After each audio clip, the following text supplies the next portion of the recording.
সাধারণ জনগণের জন্য কত কিছু করেছি। আমার এলাকায় ঘোরেন, অন্যান্য এলাকায় ঘোরেন, আমার জনগণের জন্য আমি খুবই দুঃখিত। এবার আমি নির্বাচনে দাঁড়াবো। হ্যাঁ, এখন বৃদ্ধ লোক আমাদের দেশে আমি চাই না, আমি চাই যৌবন বয়সের লোক। আমি এখন দাঁড়াবো, আমাকে এমপি নির্বাচনে ভোট দিয়ে আপনারা জয়যুক্ত করবেন। সালাম আলাইকুম। হাল কেটে দিব ভাইয়ের আমার, আমাকে আপনারা ভোট দিয়ে জয়যুক্ত করেন। আমাকে যদি ভোট দেন, আমি আপনাদেরকে বস্তায় বস্তায় চাউল দিব। কিন্তু দেখেন, আপনারা ভোট দেবেন কারে? কদ্দরে ভোট দেবেন কারে? সারান্যরে। আজকে আপনারা আপনাদের আমানত ভোট নষ্ট করে ফেলেছেন, কিন্তু আমাকে ভোট দিয়ে আপনারা যদি জয়যুক্ত করেন, আমি আপনাদের ঘরের কিনারে পর্যন্ত চাল দেবো, মাথায় করে দিয়ে আসবো, আমি সেই এমপি হব। যদি আমাকে বানাইতে মন চায়, আপনারা ভোট দিয়ে জয়যুক্ত করবেন।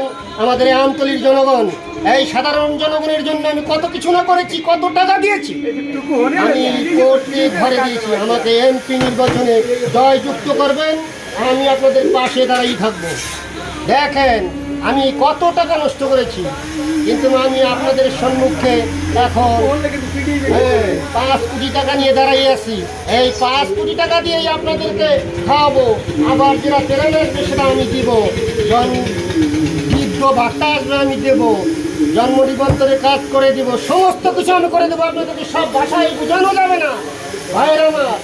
আমরা চাই এ দেশের খেটে খাওয়া মানুষের ঘামের মজুরি দিতে চাই। আপনারা আমাকে জয়যুক্ত করবেন, এই আশা রেখে আমার বক্তব্য আমি শেষ করলাম।